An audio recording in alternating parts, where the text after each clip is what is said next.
Check bounce ہو جائے اور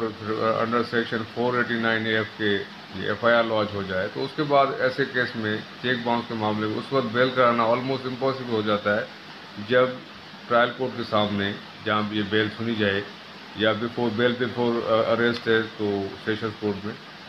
کہ صرف دو باتیں اہم ہیں کہ کیا وہ چیک ایشو کیا گیا تھا کسی پیمنٹ کی ادائیگی کی صورت میں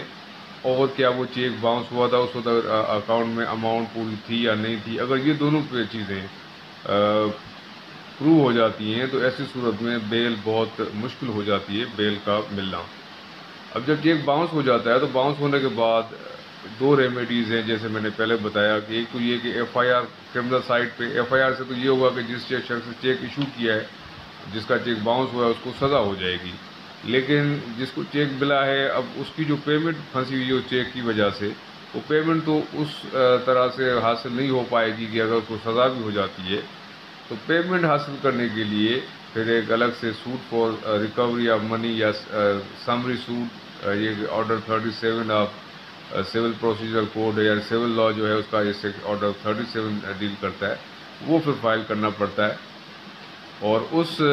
سمری سوٹ کے رزلٹ میں یعنی سول کورٹ سے ڈگری ملتی ہے منی ڈگری اور اس کے بعد وہ پھر اماؤنٹ ملتی ہے جو کہ اس کی چیک کی اماؤنٹ ہے. اسی حوالے سے ایک کیس ہے کہ ایک سمری سوٹ فائل ہوا on the basis of bounce check. جب سمری سوٹ فائل ہوتا ہے باؤنس چیک کی بیسس پہ تو جب ڈیفینڈنٹ کو یعنی جسے چیک ایشو کیا ہے اس کے بعد ایک موقع ہوتا ہے application for leave to defend کا. یعنی یہ ایسا سوٹ نہیں ہوتا کہ ڈائریکٹلی کوئی آ کے اس میں کیس میں ڈیفینڈنٹ ڈیفینڈ کرے اور ریٹن اسٹیٹمنٹ دے اور اپنا دفاع پیش کر سکے. اس سے پہلے اس کو کورٹ سے پرمیشن لینی پڑتی ہے جس کو application for leave to defend کہا جاتا ہے. اسی وجہ سے کہ یہ کیس میں بھی یہی ہوا کہ سمری سوٹ فائل ہوا ڈیفینڈنٹ کو نوٹس گیا ڈیفینڈنٹ نے application for leave to defend file کی.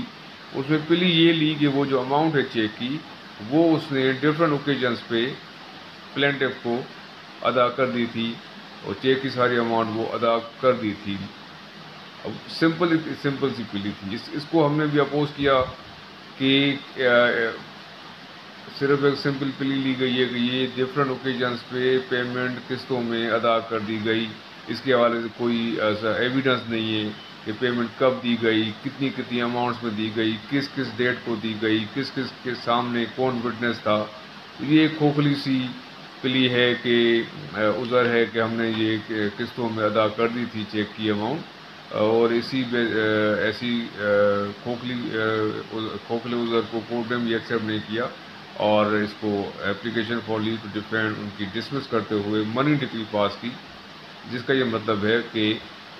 اس باؤنس چیک کی جو اماؤنٹ ہے وہ amount defendant has to pay to the plaintiff.